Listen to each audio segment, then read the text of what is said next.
everyone, I welcome you all to this amazing platform. I'm भूमिका Prajapati. So हमारी previous year question की series चल रही है. आज उस सीरीज में हमारा टॉपिक है द चोला एम्पायर के ऊपर, राइट? तो इसमें जितने भी प्रीवियस ईयर क्वेश्चंस बन चुके इस टॉपिक से, CGL, CHSL, जितने भी वनडे एग्जाम्स है, उन सभी PYQs को हम लोगों ने कंपाइल कर दिया इस एक लेक्चर में, ताकि ये लेक्चर आपकी प्रिपरेशन को और भी ज्यादा बूस्ट कर सके और आपको एक अंडरस्टैंडिंग आए कि किस तरीके के क्वेश्चंस एग्जाम में पूछे जाते हैं, राइट? कि हमें किस टॉपिक को, किस पर्सन को, किस पर्सनालिटी को, कौन से रूलर को डिटेल में पढ़ना चाहिए, हमें उनकी कॉन्क्वेस्ट के बारे में जानना चाहिए या नहीं, उन्हें और किस नाम से जाना जाता है. ये सभी तरीके की चीजें आप लोगों को इस लेक्चर में समझ में आएगी, राइट? चलिए, तो विदाउट वेस्ट एनी टाइम हमारा आज का लेक्चर स्टार्ट करते हैं. We will start with the first question. हमारा फर्स्ट क्वेश्चन है, Who was the greatest ruler of the Chola dynasty who was known for his extensive military conquest and administrative reforms? तो वो कौन से ruler थे चोला dynasty के जो उनके मिलिट्री कॉन्क्वेस्ट के कारण और उनके एडमिनिस्ट्रेटिव रिफॉर्म्स के कारण जाने जाते हैं? तो वो है राजा राजा वन. ठीक है, तो ये चोला डायनेस्टी के सबसे इंपॉर्टेंट रूलर कंसिडर किए जाते हैं. पहली चीज, इन्होंने चोला पावर जो है उसे रिस्टोर करा था. ठीक है, इनके पहले के जो रूलर्स थे वो थोड़े से वीक थे, जिस कारण से टेरिटरीज जो इनके हाथ से जा रही थी, उनका पावर जो है डिक्लाइन हो रहा था. बट वहीं पर आते हैं राजा राजा वन, जिन्होंने इनके पावर को, इनकी सुप्रीमेसी को क्या करा, रिस्टोर करा. तो एक तो इस चीज के लिए जाने जाते हैं. दूसरा, इन्होंने बहुत ज्यादा मिलिट्री कॉन्क्वेस्ट करे, एडमिनिस्ट्रेटिव रिफॉर्म्स भी लेकर आए हैं. तीसरा, आप याद रखिए कि इनको और किस नाम से जाना जाता है, तो इनको अरुमोली वर्मन के नाम से जाना जाता है. अरुमोली वर्मन के नाम से कौन से चोला डायनेस्टी के रूलर को जाना जाता है? तो राजा राजा वन को जाना जाता है. क्या है? अरुमोली वर्मन. इसके अलावा इनका एक इंस्क्रिप्शन है, दैट इज सेनूर इंस्क्रिप्शन. ये सेनूर इंस्क्रिप्शन से ये पता चलता है कि इन्होंने जो पांड्य कैपिटल थी मदुरई, उसको क्या कर दिया था, डिस्ट्रॉय कर दिया था, और उन्होंने वहां के जितने भी हॉटी किंग्स थे उनको भी कॉन्कर कर लिया था. तो याद रखना, सेनूर इंस्क्रिप्शन, एक तो क्वेश्चन ये बन सकता है कि सेनूर इंस्क्रिप्शन से कौन से चोला डायनेस्टी के रूलर की इंफॉर्मेशन मिलती है? तो राजा राजा वन की मिलती है. दूसरा, ये इंस्क्रिप्शन क्या बता रहा है कि इन्होंने जो पांड्या डायनेस्टी जो थी, उनकी कैपिटल थी मदुरई, उसको क्या कर दिया था, डिस्ट्रॉय कर दिया था. एक और है, यहां से क्वेश्चन बहुत बना है और ये बहुत इंपॉर्टेंट पॉइंट है. इन्होंने बृहदेश्वर टेम्पल जो कि तंजावुर में है, उसका कंस्ट्रक्शन करवाया था. और ये बृहदेश्वर टेम्पल किसको डेडिकेटेड है? तो लॉर्ड शिवा को डेडिकेटेड है. 1010 में जो इसको क्या किया गया था, कंस्ट्रक्ट किया गया था. याद रखेंगे, बृहदेश्वर टेम्पल किसने बनवाया था? तो चोला डायनेस्टी के राजा राजा वन ने इसका कंस्ट्रक्शन करवाया था. क्लियर है? चलिए, तो यहां से सारी बातें, जो भी जितने बोल्ड लेटर्स में आपको दिख रहे हैं ना वर्ड्स, वो सब आप लोगों को याद रखें. चलिए, नेक्स्ट क्वेश्चन की तरफ बढ़ते हैं. इसका करेक्ट आंसर हो जाएगा राजा राजा वन. नेक्स्ट क्वेश्चन है हमारा, which Chola king is credited with naval expeditions to South East Asia? तो साउथ ईस्ट एशिया में जितने भी नेवल एक्सपीडिशंस हुए थे, उसके लिए कौन से रूलर जाने जाते हैं? तो इसका करेक्ट आंसर हो जाएगा राजेंद्र चोला वन, जो कि राजा राजा वन का ही बेटे थे. ठीक है, ऐसा कहा जाता है कि इनके टाइम पर जो चोला डायनेस्टी थी वो पीक पर, जेनिथ पे पहुंच चुकी थी, बिकॉज इन्होंने इतने ज्यादा एक्सपीडिशंस करे थे, इतने ज्यादा कॉन्क्वेस्ट करे थे. ये साउथ ईस्ट एशिया तक पहुंच चुके थे. इन्होंने मॉलडीव्स को भी कॉन्कर कर लिया था.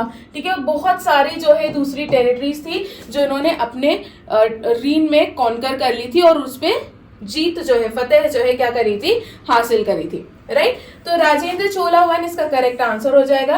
इनको गंगई कोंड चोल के नाम से भी जाना जाता है. गंगई कोंड चोला क्यों? बिकॉज इन्होंने जो गेंजीज रीजन था उसको भी कॉन्कर कर लिया था, इसलिए तो इनके जितने भी एक्सपीडिशंस थे वो सब सक्सेसफुल थे. और नेवल एक्सपीडिशन भी करा था इन्होंने साउथ ईस्ट एशिया तक. क्या नाम है? राजेंद्र चोला वन.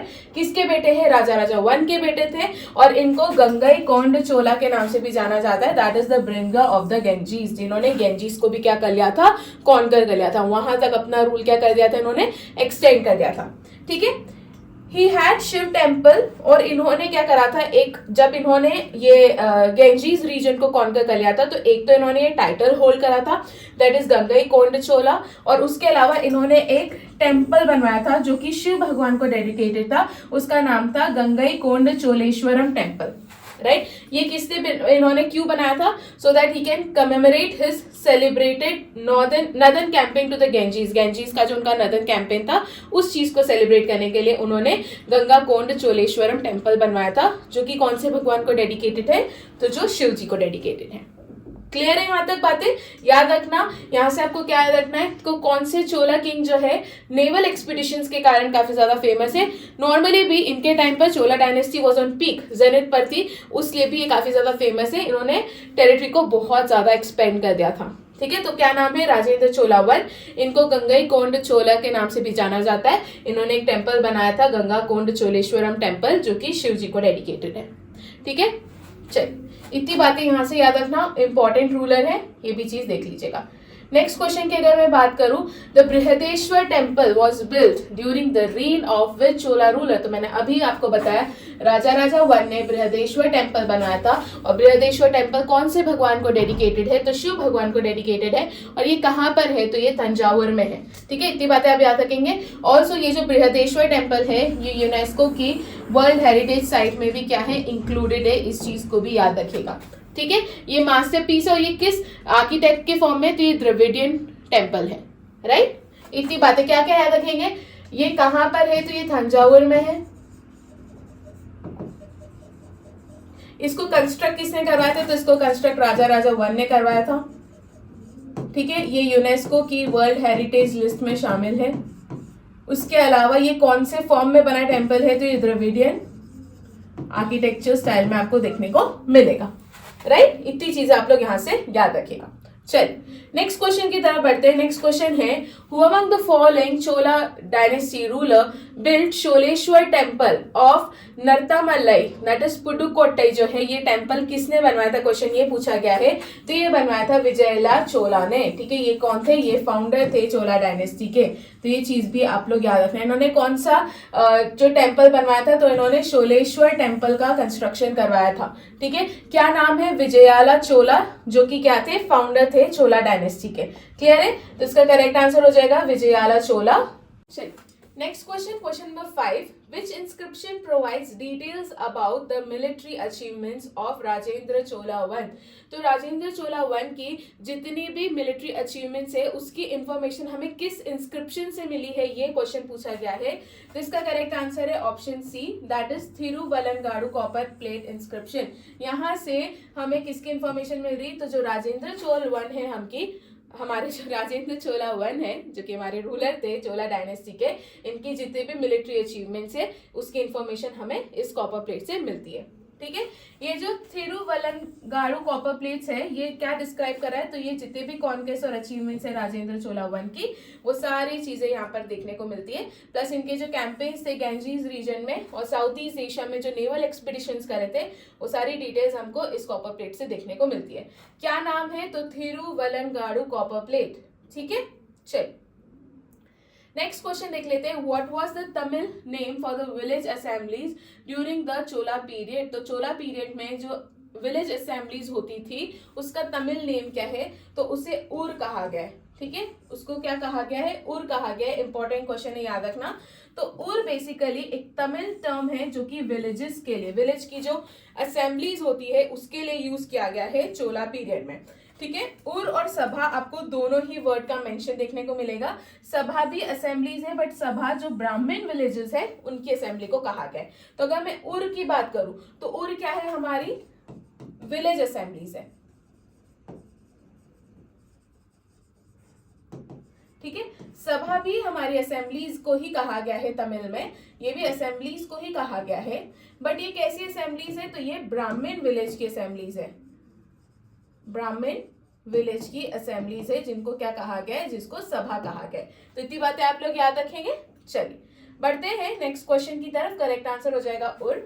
नेक्स्ट क्वेश्चन पर बढ़ने से पहले हम लोग देख लेते हैं कि हम लोगों ने हाल ही में हिस्ट्री का कोर्स लॉन्च करा है, जिसमें आप लोगों को ancient, medieval and modern history मैं पढ़ाने वाली हूँ, जिसमें हम लोगों ने इस तरीके से कोर्स को प्रिपेयर करा है कि आपकी जितनी भी वनडे एग्जाम्स होती है, चाहे आप यूपीएससी फाउंडेशन ले लो, पीएससी ले लो, एसएससी, बैंक, रेलवेज, डिफेंस, इन सभी एग्जाम्स के लिए क्या रहेगा? काफी ज्यादा हेल्पफुल रहेगा।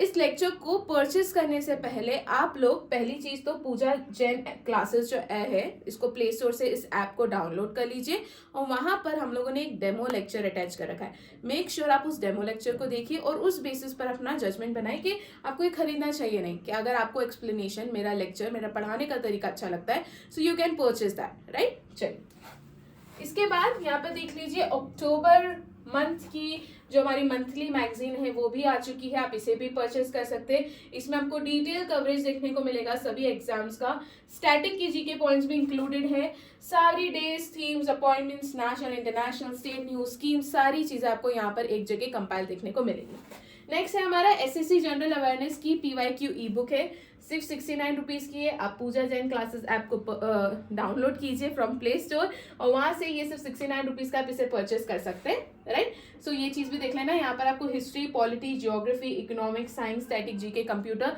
ये सभी के जो है प्रीवियस ईयर क्वेश्चंस एक जगह कंपाइल देखने को मिल जाएंगे, राइट। चलिए अब देख लेते हैं हमारा नेक्स्ट क्वेश्चन। नेक्स्ट क्वेश्चन है who was the last ruler of Chola dynasty. तो चोला डायनेस्टी के लास्ट रूलर कौन थे? तो इसका करेक्ट आंसर है राजेंद्र चोला थर्ड, ठीक है। He was last ruler of Chola dynasty. चलिए next question, what is the other name for the Chola naval base at Nagapattinam, ठीक है। नागापट्टिनम में जो चोला डायनेस्टी का नेवल बेस था उसे और किस नाम से जाना जाता है? तो उसे कावेरी पट्टनम के नाम से भी जाना जाता है, कावेरी पट्टिनम के नाम से भी जाना जाता है। इसका करेक्ट आंसर हो जाएगा ऑप्शन डी। ये क्या है? नेवल बेस है। किसकी नेवल बेस है? तो चोला डायनेस्टी जो है हमारी, उनकी नेवल बेस है, जिसे नागापट्टिनम भी कहा जाता है और कावेरी पट्टिनम भी कहा जाता है। यहाँ पर आपको उसकी लोकेशन देखने को मिल जाएगी, ठीक है। चलिए एक्सप्लेनेशन देख लिए तो कावेरी पट्टिनम जो है इसे पुहार के नाम से भी जाना जाता है। तो पुहार हो गया, कावेरी पट्टिनम हो गया, नागापट्टिनम हो गया, सारे नाम याद रखना। ये एक पोर्ट और नेवल बेस है चोला एम्पायर का एंड इट वाज की टू देयर मैरीटाइम एक्टिविटीज। तो इनकी मैरीटाइम एक्टिविटीज और ट्रेड के लिए जो है एक की पॉइंट था। ओके चलिए नेक्स्ट क्वेश्चन की तरफ आगे बढ़ते। करेक्ट आंसर कावेरी पट्टिनम हो जाएगा। नेक्स्ट क्वेश्चन है द सिस्टम ऑफ उर एंड सभा assembly is mention in which inscription. अभी हमने देख लिया कि उर और सभा क्या है? असेंबलीज है। बट ये जो असेंबलीज है, जो विलेज असेंबलीज है, उर हमारी सिंपल विलेज असेंबली है, सभा हमारी ब्राह्मण विलेज असेंबलीज है। इनके बारे में कहां पर मेंशन किया गया है? क्वेश्चन ये पूछा गया है।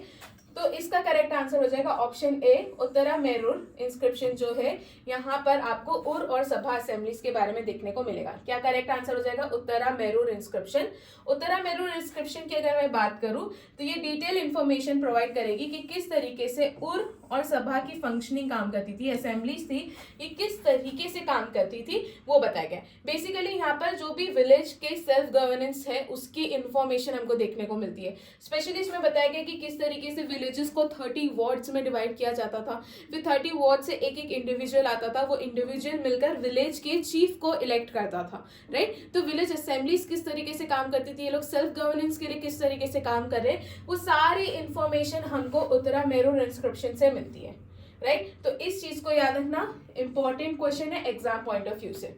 इसके बाद बात करें तो ये जो इंस्क्रिप्शन है ये एक चोल रूलर थे जिनका नाम है परंतक वन, ठीक है। परंतक वन जो है इन्होंने डिटेल्ड चीजें जो है बताई है कि वहां पर इस टाइम पीरियड में चोला डायनेस्टी में विलेज सेल्फ गवर्नेंस किस तरीके से काम करती थी, वो किस तरीके से इलेक्ट करते थे, उनकी फंक्शनिंग क्या थी, एडमिनिस्ट्रेशन के लिए किस तरीके से काम करते थे, वो सारी इंफॉर्मेशन हमें यहाँ से देखने को मिलती है। ओके बातें क्लियर है यहाँ तक? तो हम आगे बढ़ते हैं। करेक्ट आंसर इसका हो जाएगा ऑप्शन ए। नेक्स्ट क्वेश्चन की तरफ बढ़ते हैं। What was the official language of Chola dynasty? तो इनकी जो ऑफिशियल लैंग्वेज थी वो थी तमिल, राइट। तो इसका करेक्ट आंसर हो जाएगा option B, Tamil. Next question, which Chola ruler adopted the title Gangaikonda Chola, ठीक है। गंगईकोंड चोला टाइटल जो है कौन से रूलर ने अडॉप्ट करा था? तो मैंने अभी आपको बताया था राजेंद्र वन ने करा था। राजेंद्र चोला वन ने इस टाइटल को अडॉप्ट करा था बिकॉज इन्होंने जो गेंजीज रीजन है वहां तक अपना टेरिटरी को क्या कर दिया था? एक्सपेंड कर दिया था। इसलिए इन्होंने गंगईकोंड चोला टाइटल अज्यूम करा था और इसके बाद इन्होंने एक टेम्पल भी बनाया था जिसको गंगईकोंड चोलेश्वरम टेम्पल कहा गया है, उसका भी निर्माण इन्होंने क्या करवाया था, राइट। तो इनकी जितनी भी इन्होंने गंगईकोंड चोल टाइटल अज्यूम करा था after his victorious campaign in Ganges region, ठीक है। और इन्होंने गंगईकोंड चोलापुरम या चोलेश्वरम जो है, ओके, गंगईकोंड चोलेश्वरम टेम्पल बनाया था और गंगईकोंड चोलापुरम ये उनकी नई कैपिटल थी। क्लियर है?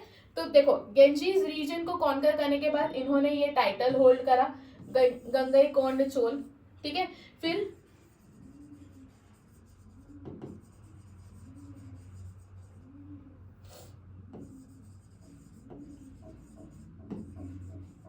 गंगई कोंड चोलेश्वरम इस टेम्पल का निर्माण करवाया था उन्होंने बाद में, और गंगई कोंड चोलपुरम जो है ये इन्होंने कैपिटल बनवाई थी। तो इन चीजों में कंफ्यूज मत होना। चलिए नेक्स्ट क्वेश्चन की बात करते हैं। नेक्स्ट क्वेश्चन हो जाएगा हमारा, the Chola empire reached its zenith under which ruler. तो कौन से रूलर के टाइम पर चोला एम्पायर अपनी पीक पर पहुंच चुका था? तो इसका करेक्ट आंसर है राजेंद्र वन। ठीक है, राजेंद्र वन जब, जो कि राजा वन के पुत्र है, जब ये रूल कर रहे थे तो जो एम्पायर था वो अपनी पीक, अपनी जेनिथ पर पहुंच चुका था। इन्होंने इतने ज्यादा एक्सपेंशंस करे थे, एक्सपीडिशंस करे थे, नेवल एक्सपीडिशन और सभी तरीके की चीजें करी थी। साउथ ईस्ट एशिया तक पहुंच चुके थे, वहां तक गेंजीज रीजन को भी कॉन्कर कर लिया था।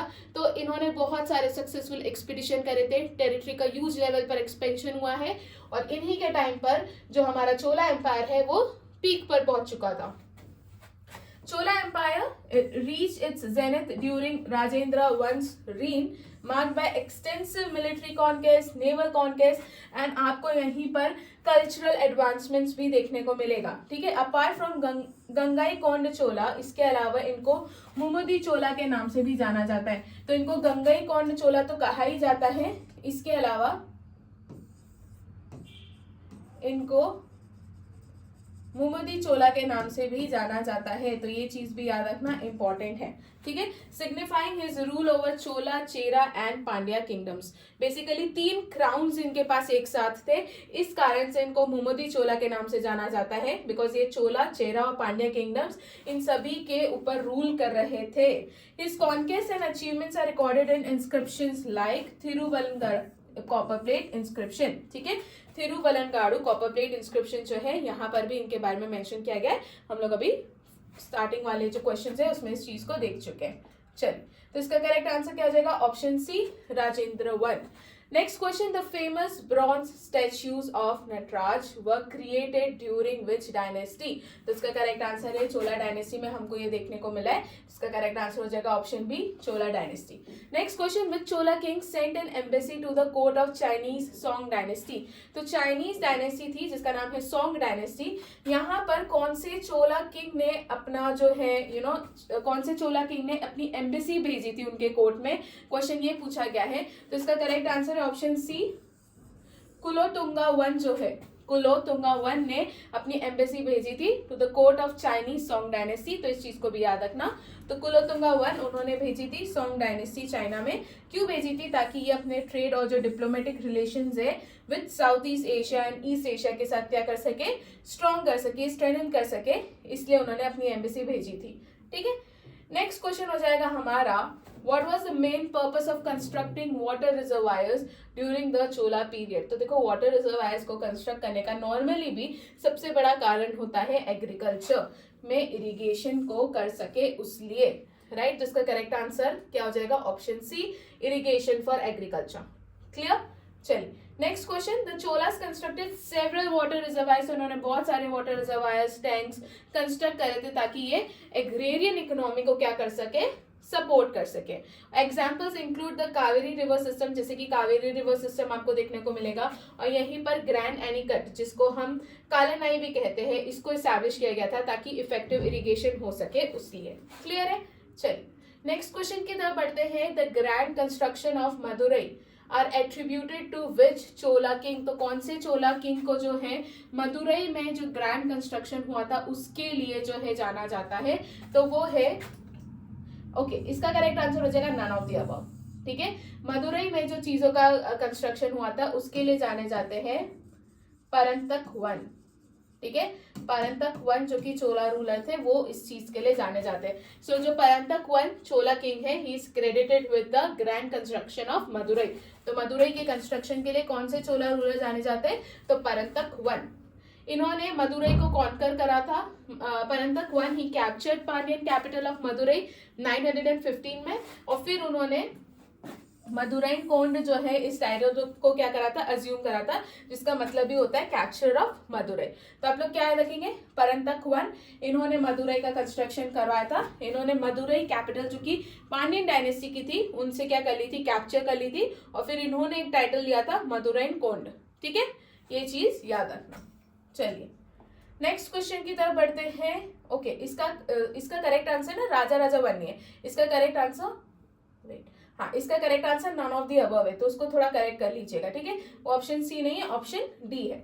चलिए next question, which major festival dedicated to lord Shiva was celebrated during the Chola period. तो चोला पीरियड के टाइम पर कौन सा मेजर फेस्टिवल बनाया गया था, तो उसका करेक्ट आंसर है कार्तिकाई दीपम, ठीक है। ये कौन से भगवान को डेडिकेटेड है, ये लॉर्ड शिवा को, शिव भगवान को जो है डेडिकेटेड है, दैट इज कार्तिकाई दीपम। तो कार्तिकाई दीपम ये चोला डायनेस्टी सेलिब्रेट करती थी इस फेस्टिवल को बहुत एंथुसियाज्म के साथ। इन टेम्पल्स में जो है स्पेशली बृहदेश्वर टेम्पल में भी इस फेस्टिवल को बनाया जाता था, तो उस चीज को भी आप लोग याद रखिएगा। चलिए नेक्स्ट क्वेश्चन की तरफ बढ़ते हैं, which Chola inscription provides details about land surveys and assessments. तो कौन से चोला इंस्क्रिप्शन जो है लैंड डिटेल्स और सर्वेस के बारे में बताते हैं, तो वो चोला इंस्क्रिप्शन जहां से हमको सभा एंड उर के बारे में पता चला है, इन असेंबलीज के बारे में पता चला है, वहीं से हमको लैंड सर्वेस और उनका असेसमेंट किस तरीके से होता था उसकी इंफॉर्मेशन भी मिलती है, जिसका नाम है उत्तरा मेरूर इंस्क्रिप्शन, राइट। तो इसका करेक्ट आंसर क्या हो जाएगा, option C Uttaramerur inscription. Next question, the Chola had trade relations with which of the following regions. तो इनके ट्रेड रिलेशंस किस किस के साथ है, तो इनके trade relations south east Asia के साथ है, ये हमने देखा राजेंद्र चोला 1 ने यहाँ तक करा था।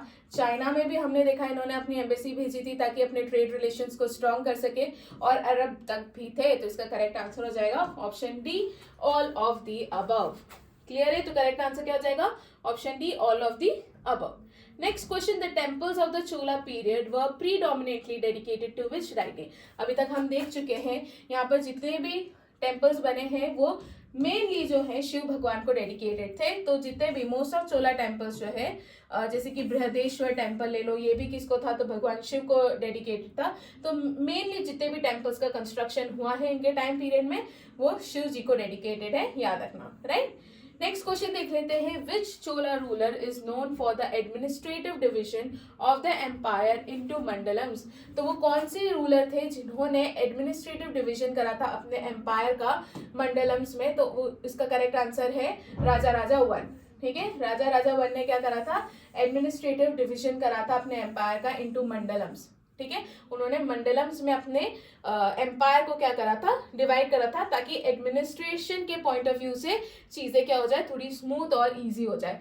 तो राजा राजा 1 ही organise the empire into mandalams. तो इन्होंने मंडलम्स दैट इज प्रोविंसेस, उसके बाद वाला नाडूज आपको देखने को मिलेगा जिसे डिस्ट्रिक्ट कहा जाता है, और नाडू आपको देखने को मिलेगा जो कि विलेजेस होता है। तो इस तरीके से मंडलम्स के अलावा वाला नाडूज और नाडूज में भी डिवाइड करा था ताकि इफेक्टिवली और एफिशिएंटली गवर्नेंस हो सके, एडमिनिस्ट्रेशन हो सके उनके एम्पायर का, इसलिए ये चीज की गई थी। तो करेक्ट आंसर क्या हो जाएगा, राजा राजा 1।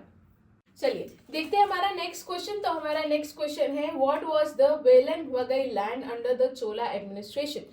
तो चोला एडमिनिस्ट्रेशन के अंडर जो वेलन वगई लैंड था वो किन के लिए था। तो बेसिकली वेलन वगई लैंड जो है ये it was a land for non Brahmin peasants. वो लोग जो कि नॉन ब्राह्मण हैं और पीजेंट्स है, उन लोगों के लिए जो जमीन थी उसको वेलन वगई लैंड कहा गया है। So vellan vagai land it is refer to the land जो कि नॉन ब्राह्मण पीजेंट्स को एलोकेट किया जाता था एग्रीकल्चरल पर्पसेस से, वो है। तो ये क्या है, इंपॉर्टेंट क्वेश्चन है, इसे याद रखना, ठीक है। चलिए नेक्स्ट क्वेश्चन, करेक्ट आंसर हो जाएगा इसका option C, that is land for non Brahmin peasants. Next question देख लेते हैं, यहाँ पे पूछा है the Chola dynasty is best known for which style of temple architecture. तो चोला डायनेस्टी कौन से आर्किटेक्चर स्टाइल के लिए फेमस है, तो द्रविडियन, जिसे हमने बृहदेश्वर टेम्पल का देखा था वो द्रविडियन स्टाइल में बनता है। तो इसमें आपको क्या क्या देखने को मिलता है, इसमें आपको एक बड़ा सा जो है विमान देखने को मिलता है, इस विमान के ऊपर बड़ा सा शिखर जो है रखा जाता है, ठीक है। फिर आगे की तरफ आपको मंडप देखने को मिलेगा, यहाँ पर आपको गर्भगृह देखने को मिलेगा, और जो एंट्रेंस है उसको गोपुरम कहा जाता है, राइट। तो ये है हमारा द्रविडियन स्टाइल ऑफ टेम्पल। अब जब आप बृहदेश्वर टेम्पल भी देखेंगे ना, सेम है, बिकॉज द्रविडियन स्टाइल में तो ये इतने बड़े विमान के ऊपर ये शिखर, ये गोला जो है, ये शिखर जो है कैसे चढ़ाया गया था, इस टाइप का एक क्वेश्चन बनता है। तो बेसिकली इन लोगों ने क्या करा था, इन लोगों ने इस तरीके का एक प्लेटफॉर्म बनाया था और फिर यहाँ से जो है इस शिखर को रोल करके ऊपर तक लेके गए थे। ये बहुत ह्यूज है, तो सोचने में आता है ना इतना बड़ा शिखर ऊपर रखा कैसे होगा। तो इस तरीके से एक प्लेटफॉर्म बना के उन्होंने उस शिखर को ऊपर चढ़ाया था। इतनी मेहनत उस टाइम पर करी थी, इमेजिन, राइट। इतना यूज है ये टेम्पल और बहुत फेमस है, शिव जी को डेडिकेटेड है। और बनाया किसने था, जल्दी से कमेंट सेक्शन में मुझे बताइए, हम पढ़ चुके हैं। चलिए नेक्स्ट क्वेश्चन देखते हैं। The title Mummudi Chola was adopted by which Chola king. तो मैंने आपको बताया कि मुमुदी मतलब होता है जिसके पास 3 क्राउन एक साथ, राइट। तो ये कौन से चोला किंग के लिए है, तो ये राजेंद्र चोला 1 के लिए यूज किया गया है टाइटल। इनको गंगईकोंड चोला और मुमुदी चोला दोनों नामों से जाना जाता है। मुमुदी चोला का मतलब ही है द चोला जिसके पास 3 क्राउन है, राइट, बिकॉज ये चोला, चेरा और पांड्या टेरिटरीज तीनों पे रूल कर रहे थे, इसलिए इनको मुमुदी चोला कहा गया था। इंपॉर्टेंट क्वेश्चन है, ओके। चलिए बढ़ते हैं नेक्स्ट क्वेश्चन की तरफ। नेक्स्ट क्वेश्चन है हमारा, द फेमस कलानाई डैम, जिसको ग्रैंड एनिकट भी कहा जाता है, जो कि आपको कावेरी रिवर के ऊपर देखने को मिलेगा। इसको ओरिजिनली जो है किसने बनवाया था, was originally build by which dynasty but extensively used by the Cholas. तो ओरिजिनली इसको अर्ली चोलाज ने बनवाया था और इसको एक्सटेंसिवली लेटर चोलाज ने क्या करा था, यूज करा था। जब आप चोला डायनेस्टी पढ़ेंगे तो वहां पर आपको समझ में आएगा कि ये अर्ली चोलास और लेटर चोलास क्या है, राइट। बट अभी अगर क्वेश्चन की डिमांड के अकॉर्डिंग देखें तो इस डैम को अर्ली चोलास ने बनवाया था और एक्सटेंसिवली इसको किसने यूज करा था, तो लेटर चोलास ने इसको क्या करा था, यूज करा था, ठीक है। और लेटर चोलास ने भी अपनी एग्रेरियन इकोनॉमी को सपोर्ट करने के लिए, उसको बूस्ट करने के लिए इस चीज को यूज करा था। इसी के साथ आ जाता है हमारा question of the day. Question of the day में पूछा गया है, the Chola empire was invaded by, कौन से रूलर ने इन्वेड करा था इन अर्ली 14th सेंचुरी। इसका जवाब आप लोग मुझे कहाँ देंगे, कमेंट सेक्शन में, ठीक है। चलिए तो इसी के साथ हमारा आज का लेक्चर खत्म होता है। Thank you so much. I hope आप लोगों को सारी चीजें समझ में आई होगी एंड कोई डाउट नहीं होगा। जस्ट इन केस अगर कोई भी डाउट है तो आप लोग मुझसे कमेंट सेक्शन में पूछ सकते हैं, राइट। तो यहीं पर हमारा आज का लेक्चर खत्म करेंगे, मिलते हैं नेक्स्ट लेक्चर में।